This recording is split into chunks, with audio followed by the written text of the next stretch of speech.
Alors, comme on s'y attendait, la candidature de Maurice Kamto, investie par le Manidem, a été rejetée par Elekam. Voilà, comptant pour les élections présidentielles 2025 en octobre. Et honnêtement, pour ceux qui suivent l'actualité politique du Cameroun depuis bientôt même une semaine, en tout cas même pour ceux qui ont commencé hier ou avant-hier, savaient très bien ce qui allait se passer. On connaît bien les manigances de ce régime.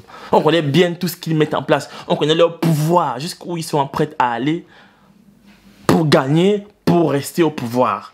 Donc, moi, ça ne me surprend même pas. Et pour celui qui va dire que ça, il est surpris ou qu'il ne s'attendait pas à ça pour commencer à gâter, non. Ce qu'il manque, c'est que c'est un gros menteur. Lui, là même là, c'est qu'il ne suit même pas l'actualité politique.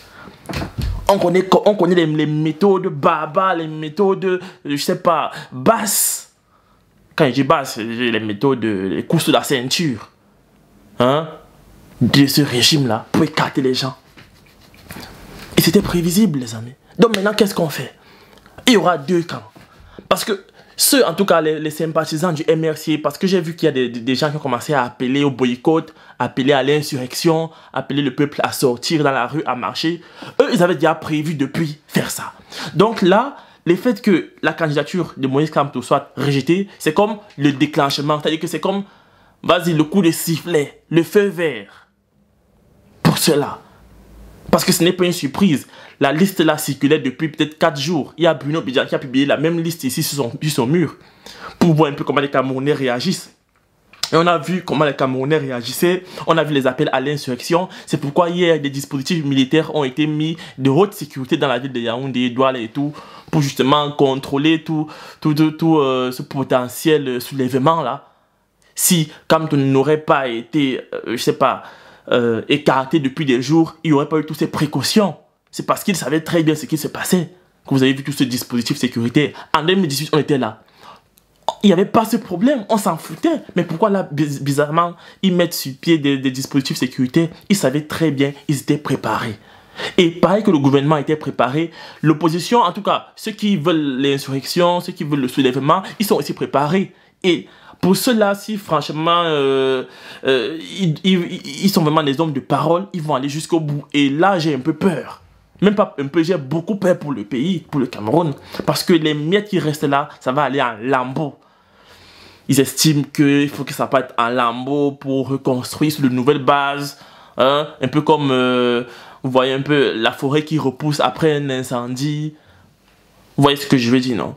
Maintenant, à côté de ceux-là qui appellent à l'insurrection, il y a ceux qui vont se dire, d'accord, il y a d'autres candidats. Il y a les Cabral Libi, les Joshua aussi. Donc, on ne va pas mettre le pays à feu et à sang aujourd'hui.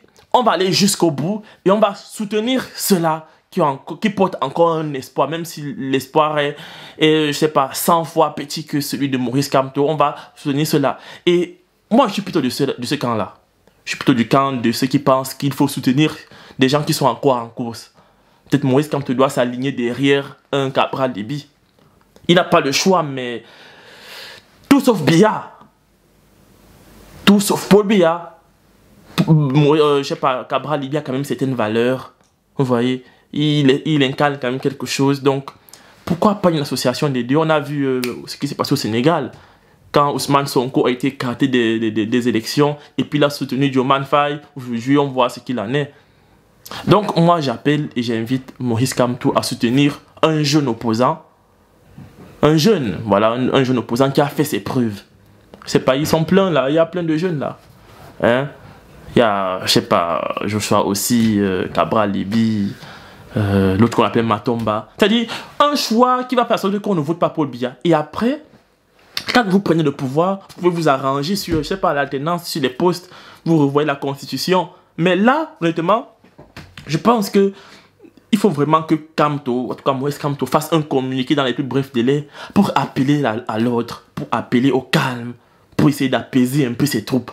Parce qu'on a vu depuis ces derniers jours vraiment beaucoup d'appels à la révolte et tout. Moi, je pense pas que ce soit la bonne solution. À l'heure actuelle, là, c'est pas la bonne solution. Peut-être, certaines personnes vont penser que oui, c'est la bonne. Mais quand je pense que tu as une famille au Cameroun, tu as des frères, tu as des soeurs, ça peut cuire sur un, je sais pas. Tu peux pas appeler quand même à l'insurrection comme ça, peu importe, je sais pas. On a beau crier juste pour rigoler sur les réseaux sociaux, oui, on va courir, nos Kamto, nos votes, on va seulement se blesser. Mais en réalité, là, dans la vraie vie, là, demain, on va commencer encore à pleurer que oui, il faut que ça s'arrête. On voit ce qui se passe au Nozo. On aurait aimé que ça ne se passe jamais ainsi. Hein? Donc là, les candidats retenus, on a Paul Biya, Cabral Libi, Hiram, comment on appelle là, Issa Tiroma, je sais pas, il y a des gens, des Bello Bouba, des Joshua aussi. Hein? Même Baebek, figurez-vous que même le professeur Baebek est écarté. Avec tout son UPC, ils sont écartés. Je me demande bien c'est quoi les raisons. Hein? On a Kerimuna du parti Univers. On a, qui est encore là, Ndamjoya de l'UDC. On a Abigail Jacques du MCM. Je sais même pas ce qui se passe en fait. Je ne comprends pas. De toute façon, les amis, moi je vous invite à rester calme, à rester. C'est-à-dire que, parce qu'ils n'ont pas prévu, ils ont prévu la bagarre. Ils ont prévu, en tout cas, le parti en face, ils ont prévu, comment on dit ça, la révolte.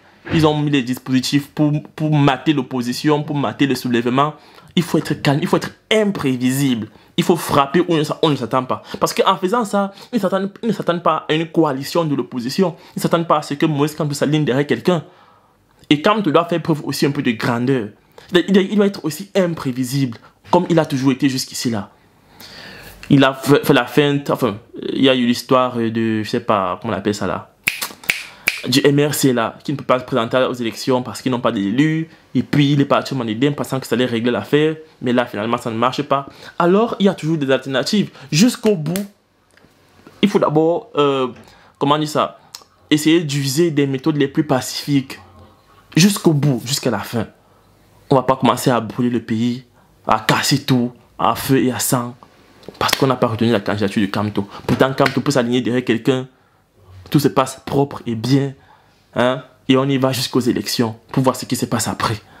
Ce n'est qu'une liste. Ce n'est pas comme si c'était la candidature définitive ou bien le choix du peuple définitif. Non, il y a encore espoir, moi je vous dis. Il y a encore espoir. Kamto, ce n'est pas fini pour lui. Il a 73 ou 75 ans, je ne sais pas. Dans 5 ans, dans 7 ans, en tout cas, si un nouveau président, il va réduire le mandat déjà, peut-être 5 ans. Donc, Kamto aura 80 ans. Moi, je pense que c'est cuit pour lui. Hein. Maintenant, si Paul Biya est toujours là, dans 7 ans, il aura 80, quoi, 82, je pense que c'est cuit. De toute façon, c'est cuit, c'est pour cuit. Maintenant, ce qu'il peut faire, c'est quoi? S'aligner derrière quelqu'un et peut-être espérer avoir un poste important. Il n'y a pas que le président de la République qui prend les hautes décisions. Il peut s'aligner derrière, je sais pas, un Cabral Libi, il est même peut-être nommé, je sais pas, à l'Assemblée nationale ou au Sénat ou, je sais pas, n'importe quoi, Premier ministre. Il prend les décisions importantes de ce pays. Il aide à gouverner, il aide Cabral Libi sur cette vision-là qu'il a pour le Cameroun. Parce que là, qu'est-ce qu'on fait? Il ne peut pas aller au Conseil constitutionnel pour demander un recours. Il ne peut pas. On ne peut pas faire un recours. Ce sera irrecevable. Là, on vous parle des solutions pour la paix. Parce que c'est bien beau de dire, on descend dans la rue, on gâte tout, on casse tout. Mais les gars, on sait quand ça commence. On sait comment ça commence, mais on ne sait pas quand ça finit. On ne sait pas comment ça finit. Hein? Si ça prend feu là, hein? Vous qui avez des familles au pays, vous qui avez les activités, les business, imaginez tous ces entrepreneurs. Je sais pas, vous êtes les mêmes, vous êtes en Europe, dans la diaspora. Vous avez investi au Cameroun, vous avez des trucs au Cameroun, et vous voulez encore qu'on casse vos propriétés. Non. Je pense que c'est être suicidaire que de vouloir quand même qu'il y ait du désordre et tout. C'est suicidaire. C'est suicidaire. Donc, dites-moi ce que vous en pensez honnêtement par rapport à ce rejet de candidature. Moi, je vous ai dit, hein, il y a clairement deux camps. Ceux qui pensent que il faut se soulever, il faut aller dans la rue, tout casser, tout brûler, poursuivre les gens. Il y a ceux qui pensent que non. Il faut rester lucide, concentré, s'aligner derrière un candidat, un jeune candidat qui porte quand même encore un peu d'espoir. Moi, je suis pour cela. Donc, dites-moi ce que vous en pensez en commentaire. Et on se dit à très vite pour notre vidéo. Ciao!